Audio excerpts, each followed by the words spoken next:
Welcome friends to the camera.com channel. और आज मैं कुछ एक आपके सवालों के आंसर दूंगा। Of course I try to answer all the questions but some questions requires a bit more detail. उन्हें थोड़े डिटेलिंग्स की जरूरत होती है and that's why I create these videos. अगर आपके पास भी क्वेश्चन है you can ask in the comment section, but let's begin with the first question of the day. यहाँ पर सबसे पहला क्वेश्चन है, यहाँ पर sigma 18-50 f2.8 versus sigma 56mm f1.4 की बात हो रही है। दैट कौन सा लेंस ये लें, ये थोड़े से कंफ्यूज हैं। सो यहाँ पर बातें हो जाती है प्राइम वर्सेस जूम लेंस की। यहाँ पर आप अपनी यूटिलिटी को देखो, क्या आप सिर्फ पोर्ट्रेट फोटोग्राफी आपने करना है, मॉडल और फैशन फोटोग्राफी करना है, इन्फ्लुएंसर फोटोग्राफी करना है। यानी कि अगर 90% आपका जो वर्क है सिर्फ पोर्ट्रेट फोटोग्राफी से रिलेटेड है, then 56mm f1.4 is the best lens for you. More और लेस अगर आपको सिर्फ अपने किट लेंस को अपग्रेड करना और जनरल पर्पस आपका यूज है, you create videos, you take wide angle shots, you use your camera for travel photography purpose, multipurpose use के लिए आपको अपना कैमरा यूज करना है, then of course 18-50mm f2.8 is more usable to you. तो आपकी ज़रूरतों के हिसाब से यहाँ पर लेंस डिसाइड होगी। और प्राइम वर्सेस जूम की बात है, जैसे मैंने कहा, if you have more work related to portrait से ज़्यादा आपको वर्क है पोर्ट्रेट का, आप पोर्ट्रेट फोटोग्राफी आपकी प्रायोरिटी है, then of course 56mm is more usable. Other than that अगर सिर्फ और सिर्फ पोर्ट्रेट फोटोग्राफी आपको नहीं करनी है, then course the 18-50mm f2.8 is more usable to you. You should decide that. This is a question between iPhone 13 Pro Max and the DSLR. इन दोनों में से कौन बेटर है? देखो, इन शॉर्ट मैं आपको कहूँगा iPhone 13 Pro Max बेटर है DSLR से। अगर कोई भी DSLR मिररलेस कैमरा आप अपनी किट लेंस के साथ परचेस कर रहे हो, then iPhone 13 Pro Max is better, क्योंकि किट लेंस के साथ आपको iPhone 13 Pro Max की सिनेमैटिक मोड नहीं मिलने वाली है। DSLR किट लेंस जो भी आप ले रहे हो, अगर आपको अपने स्मार्टफोन से अपने एक्सपीरियंस को अप स्केल करना है, अपने कैमरे की जो क्वालिटी उसको अप स्केल करना है, you have to invest in lenses, you have no other option. आप लेंसेज में इन्वेस्ट करोगे, आप first aperture based prime lenses खरीदोगे, then there is the only way you can uplift your quality level, the video quality level और photography quality level. Kit lenses के साथ DSLRs खरीद रहे हो, किट लेंसेज के साथ मिररलेस कैमरे खरीद रहे हो, आपको अपने स्मार्टफोन वाली क्वालिटी भी नहीं दिखेगी, क्योंकि यहाँ पर AI एल्गोरिदम्स अब थोड़ा ज़्यादा इंटेलिजेंट होते जा रहे हैं। सो इन केस अगर आप मान लो ZV-10 कैमरा खरीदते हो और हैंड ब्लॉकिंग करते हो, and if you purchase the ZV-10 camera with Sigma 16mm f1.4 lens, then yes, आपकी जो स्मार्टफोन iPhone 13 Pro Max की जो क्वालिटी सिनेमैटिक मोड में जो आर्टिफिशियल डेप्थ जनरेट कर रहा है, उससे लाख गुना अच्छी quality ZV-10 with real depth lens, that is the 16mm f1.4 lens की आएगी। And again, if you are you are creating video like this on tabletop videos आप बना रहे हो, तो 30mm लेंस लो सिग्मा की। अगर आप के पास हॉल है, लार्ज रूम में आप वीडियोस बना रहे हो, सिग्मा की 56mm लो। Again if you are into full frame cameras, तो आप fixed aperture based zoom lenses like Tamron की सस्ती लेंसेज आती हैं RXD VHD सीरीज की। You have lots of Samyang lenses to affordable lenses की बात कर ले, या G Master लेंसेज भी है। So if you want to have higher quality output from your camera compare to smartphone, then you have to invest in lenses. Otherwise मेरी recommendation है कि अगर आपको इतना ज़्यादा अपना दिमाग नहीं लगाना है कि कौन सा कैमरा, कौन सा लेंस, कौन सा एनडी फिल्टर, ये सारी चीज़ें में आपको अपने दिमाग को नहीं खर्चना है, ना ही आप उतना बजट स्पेंड करना चाहते हो, then of course it's better to have a smartphone. Smartphone काफ़ी पतले दुबले भी होते हैं, easily they goes into pocket, और कभी आप निकाल कर ब्लॉग स्टार्ट कर सकते हो। सो यहाँ पर कोई डेडिकेटेड सेटअप कैरी करने का बोझ भी आपके ऊपर नहीं रहता। बट हाँ, if you want to have quality better than your regular smartphone, you have to invest in lenses, you have to learn a bit more कि आप कैसे रेगुलर ऑटोमेटिक मोड से निकल कर थोड़ा सा मैनुअल मोड्स पे आओ। ये सारी चीज़ों के साथ आप थोड़ी सी एक्सपर्टाइज होते हो, you will have better quality. Other than that it's better to have smartphone with you. Now the next question is from Kings of Beat Dance Studio. Sir, मेरे पास M52 कैमरा है, क्या मैं इससे भी क्वालिटी वीडियोस बना सकता हूँ like ZV-10 camera? अगर हाँ तो कैसे, प्लीज़ ज़रूर बताएं। देखो, ये जो क्वेश्चन है, क्या जो आंसर है, ये भी मेरे इसके पहले जो मैंने आंसर करा उससे रिलेटेड है। क्या ZV-10 और जैसा मैं वीडियोस M52 से बना सकता हूँ? देखो मेरे दोस्त, हर कैमरा एक अलग वीडियो बनाता है, हर कैमरे की क्वालिटी अलग है। डिफरेंस क्या है मेन, मैंने इन दोनों कैमरों की कंपैरिजन वीडियो बना रखी। जो मेजर डिफरेंस जो इनिशियली दिखता है, that is the ZV-10 camera is capable to record 4K videos 4K high quality videos, और M52 में जब 4K आप रिकॉर्ड करते हो you have to face 1.6x crop. DPF का सपोर्ट नहीं मिलता है, यानी कि M50 Mark II में 4K अनयूजेबल है, you are not able to use that particular 4K mode for professional quality video recording purpose, क्योंकि of course you have to face AF issues, you have to face crop issues. तो क्या आप इसकी video quality को upscale कर सकते हो? That's the basic question. इसको आप इतना अप स्केल कर सकते हो, क्या ZV-10 के बराबर ला सकते हो? देखो, रेजोल्यूशन को तो स्केल करना, अप स्केल करना पॉसिबल नहीं। Of course it is possible with video editing softwares, but हाँ देखो, यहाँ क्वालिटी की बात करेंगे और मेन इनका जो कंसर्न है, क्या हम अपनी क्वालिटी को कैसे अप स्केल करें, मेन ये जो क्वेश्चन का मुद्दा ये है। So the only way you can आप स्केल योर क्वालिटी, और मैं आपको ये कभी भी नहीं कहूँगा कि आप रेजोल्यूशन के वार में एंटर करो, सिंस इट्स कम्प्लीटली कमर्शियल वार। अगर यूजेबिलिटी के हिसाब से स्क्रीन रेजोल्यूशंस को देखोगे, अभी आप स्टैट्स को खुद एक डिग करके देखो कि वर्ल्ड की रेजोल्यूशन क्या है, वर्ल्ड की जनता जो है जनार्दन क्या देख रही है, इंडिया में पॉपुलेशन अभी मेजरली क्या देख रही है। Even I dig these reports too, and what I find कि मैक्सिमम जो अभी की पॉपुलेशन है वो फुल HD वीडियोस देख रही है। So even not full HD completely, they are also watching videos in HD mode। सो यहाँ पर सबसे इंपॉर्टेंट बात है कि भैया अब तो रेजोल्यूशन जो है आपका M50 Mark II का बिल्कुल ही परफेक्ट है, it is recording full HD videos. Of course 4K हो तो और अच्छी बात है, बट ऐसा नहीं that if you have a full HD camera in 2022 तो आपको कैमरा फेंक देना चाहिए। No, it is usable. Now how to upskill that particular camera video quality? The only thing you can do is to buy some good lenses. आप जब तक अपने videos में डेप्थ नहीं जनरेट करोगे, जब तक आपकी वीडियोस में आप fast aperture based prime lenses को नहीं इंट्रोड्यूस करोगे, you will not feel a big difference between the quality of videos are recording for smartphone. ये वही बात हो गई कि मैं iPhone 13 Pro Max कर दूं या DSLR कर दूं, किसकी वीडियो क्वालिटी अच्छी आएगी? iPhone 13 Pro Max की इंस्टेंट में अच्छी आएगी जब तक कि आप DSLR का एक प्रॉपर सेटअप नहीं खरीद रहे हो, प्रॉपर लेंसेस नहीं खरीद रहे हो, आप थोड़ा सा इसमें टाइम नहीं इन्वेस्ट कर रहे हो। और वही सेम क्वेश्चन की जितनी लॉजिक्स है इस क्वेश्चन में अप्लाई होती है, that if you are having M50 Mark II camera और आपको इसको अपनी वीडियो कंटेंट की जो है क्वालिटी उसे अप स्केल करनी है, थोड़ा ज़्यादा सिनेमैटिक डेप्थ ये सब लाना है, you have to invest in lenses. And we have the Sigma range of lenses, the Sigma 16mm, the Sigma 30mm, the Sigma 56mm। ये सारी प्राइम लेंसेज पे इन्वेस्ट करो, और कौन सी लेंस कब खरीदनी वो ज़रूरत के हिसाब से खरीदनी।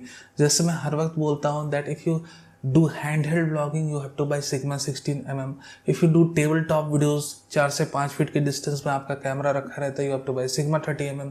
if you work in a large hall, ठीक है, काफ़ी ज़्यादा डिस्टेंस के साथ आप अपने कैमरे में बैठते हो, फॉर एग्जाम्पल 7 to 8 फीट या above that, then of course the Sigma 56mm lens is more usable to you। उस हिसाब से अपनी लेंस की परचेजिंग करो, जिस हिसाब से आपकी ज़रूरतें हैं, फास्ट अपर्चर प्राइम लेंस खरीदो, तब आपको एक बहुत डिफरेंस ज़्यादा फील होगा अपनी क्वालिटी में। जो भी क्वालिटी इनपुट आ रही है आपके कैमरे के अंदर, बार बार कैमरे बॉडी के अंदर किट लेंस के साथ पैसा इन्वेस्ट करना मुनासिब नहीं।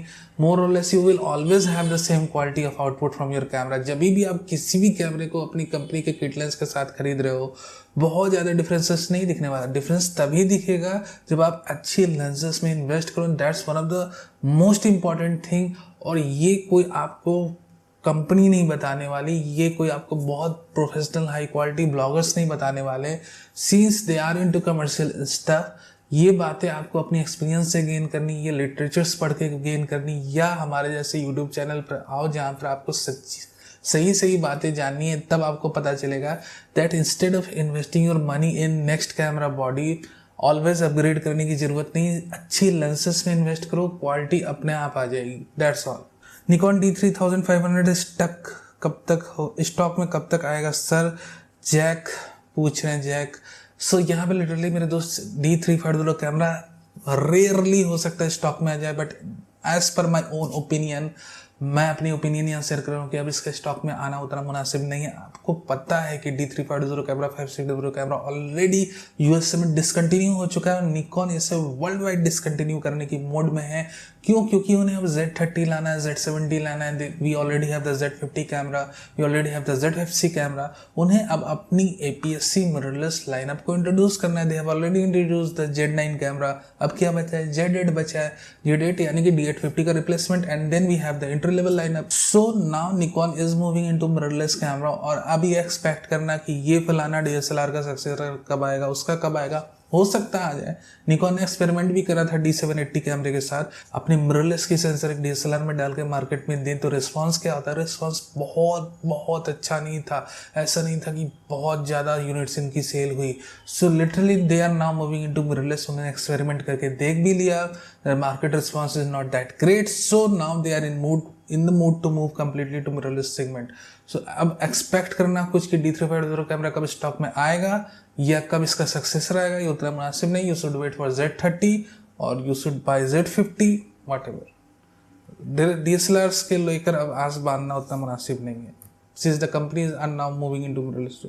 A7 IV स्टॉक में कब आएगा तो सोनी बता सकते हैं, क्योंकि देखो बांग्लादेश में कई सारे दोस्त हैं जो A7 IV कैमरा आराम से परचेस करें। एशियन रीजन में स्टॉक आ चुका है, इंडियन रीजन में भी आ चुका होगा। When the Sony India decide to put in the market I don't know, ये तो भाई सोनी इंडिया का मामला है। हाँ, उसके साथ आप सिग्मा की 16mm f1.4 लेंस यूज कर सकते हो, या this camera do have DX mode यानी कि APS-C मोड इनके पास रहती है, आप इसे यूटिलाइज कर सकते हो। But I am not recommending to use आप जब A7 IV कैमरा खरीद रहे हो तो भैया एक फुल फ्रेम लेंस भी ले लो, एटलीस्ट उसके किट लेंस के साथ खरीद लो। Why you want to use a full frame camera with APS-C lenses? So if you have a good camera, if you have a full frame sensor, then why to cripple the video quality with a APS-C lens? No, I am recommending to have at least a full frame lens. Sony की full frame 50mm की lens 20,000 की मिलती है 1.8 वाली, वो purchase कर लो मेरे दोस्त। Why you are into this? और have a kit lens, crop lenses मत यूज करो यार एटलीस्ट। यहाँ पर कुमार विश्वास जी बोल रहे हैं कि he is using the 18-135mm lens with a Canon 80D camera, 50mm 1.8 lens. तो अब जो इनका जो नेक्स्ट परचेज हो वो क्या होना चाहिए, ही ऑलरेडी हैव 2 लाख बजट। देखो मेरे दोस्त, अब भी कैनन के अंदर, क्योंकि आप कैनन की यूजर, कैनन के अंदर 1 से 2 लाख के प्राइस रेंज में कैमरे की किल्लत चल रही, ठीक है। They do not have any good model. We have the EOS R model. EOS R model को परचेस करने की जरूरत नहीं है, क्योंकि आपकी जो 2 लाख रुपए हैं वो बहुत ही प्रीसियस है। ऑफकोर्स कैनन को अब एक अच्छा कैमरा हमारे सामने लाना चाहिए, ठीक है। ये नहीं कि जो भी ऑप्शन है भाई ले ले, नहीं। सो लिटरली कैनन के पास तो अभी सही में ऑप्शन नहीं। अगर आप 2022 जो कंप्लीट ईयर है इसमें वेट कर सकते हो, then we may have a good option, may be EOS R Mark II, may be something completely new camera, क्योंकि EOS RP और R तो उन्होंने एवं ही लॉन्च कर दिया था 2018 में जैसे तैसे करके। उसके बाद देखो उन्होंने सीरीज फॉलो अप करी है, R3, we have the R5, we have the R6, most soon we will have the R7, the R1 in the year of 2022.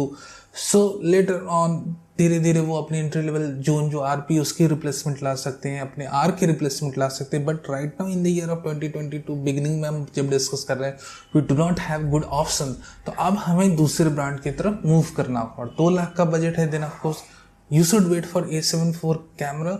A7 IV camera अगर अपने किट के लेंस के साथ 2 लाख या उसके आस पास की प्राइस रेंज में आ जाता है, then you should buy that camera. Apart from that अगर वो नहीं है तो Z6 Mark II कैमरा एक बहुत उम्दा ऑप्शन है। Z6 Mark II camera with 24-70 f4 lens. Apart from this Sony का A7 III कैमरा भी बहुत बहुत अच्छा एक ऑप्शन है। और सोनी के सिस्टम के साथ जब जुड़ते हो तो आपके पास थर्ड पार्टी लेंसेज की कई सारी ऑप्शंस आ जाती है, जिसमें कि आप Tamron की जो लेटेस्ट 28-75mm की G2 वर्जन्स की VHD लेंस है वो भी आप परचेस कर सकते हो।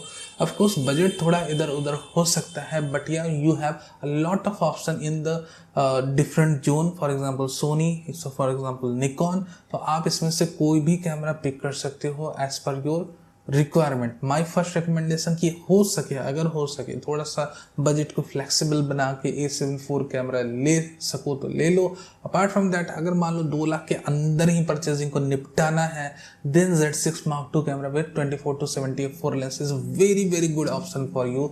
आप इसे जरूर परचेस करो। So these are the option in front of us in the beginning of 2022। Later on at the end of 2022 और वेरी बिगिनिंग ऑफ 2023 में क्या ऑप्शंस रहेंगे वो मैं अभी आपको नहीं बता सकता। एंड नाउ फाइनल क्वेश्चन, क्या हम ZV-10 सोनी कैमरे के साथ फीचर फिल्म बना सकते हैं? हम लो बजट की रीजनल फिल्म बनाते हैं, प्रोजेक्टर लेके गांव-गांव में दिखाते हैं। You are doing a very very good job. Of course you can use the ZV-10 camera for feature film. देखो मेरे दोस्त, यहाँ पर सबसे इंपॉर्टेंट बात जो मुझे लगती है, if you are into feature film, if you are into cinematography, if you have low budget, तो हम थोड़ी सी क्वालिटी कंटेंट कैसे जनरेट करें, हम कैसे ऐसी 2 लेंसेस ले लें जिससे हमारा इंटायर जो हम प्रोजेक्ट पे काम कर रहे हैं उसमें एक नई डेप्थ जनरेट हो, एक नई सिनेमैटिक फील जनरेट हो। तो इन दैट सिनेरियो अगर मेरे पास एक लिमिटेड बजट रहता then I would purchase ZV-10 camera. ZV-10 camera मैं जरूर परचेज करता with a wide prime lens for example the 16mm f1.4 and tele prime lens for example not much tele, it's 56mm f1.4 से भी काम चल जाएगा मेरा, even though we do have more options, but yeah 56mm f1.4 is great क्योंकि yeah you are working in limited environment, you do not have large sets, you have smaller sets। तो यहाँ पर 2 lenses more than enough है, the Sigma 16mm f1.4 prime and the 56mm f1.4।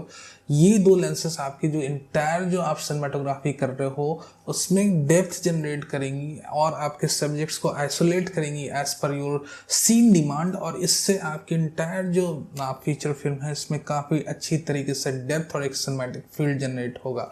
So even though if you don't have that much budget, my first recommendation you should go with the 56mm f1.4 prime kit lens के साथ ZV-10 camera खरीद लो, एक usable lens आ जाएगी variable aperture की, and after that you should at least have a 56mm f1.4 prime कि आप अपने subject को इन्वायरमेंट से आइसोलेट कर लो, एंड दैट्स हाईली रिक्वायर्ड जब भी आप कोई सिनेमैटिक फीचर फिल्म बना रहे हो to isolate your subject with depth. So this is my recommendation to you. So yeah you can create low budget films with ZV-10 camera. जो basic 2 lenses की मैंने बात करी वो परचेस कर सकते हो, even if you have even less budget in at least एक 56mm की f1.4 प्राइम लेंस जरूर परचेस कर लेना। So that was all today. I hope इस वीडियो को बहुत ज़्यादा मुझे लंबा नहीं करना। Even if you have some questions you can ask in the comment section. Video देखने के लिए बहुत बहुत धन्यवाद। वीडियो अच्छा लगा तो लाइक करना मत भूल जाना, नया हो तो सब्सक्राइब भी कर लो for future updates, live news.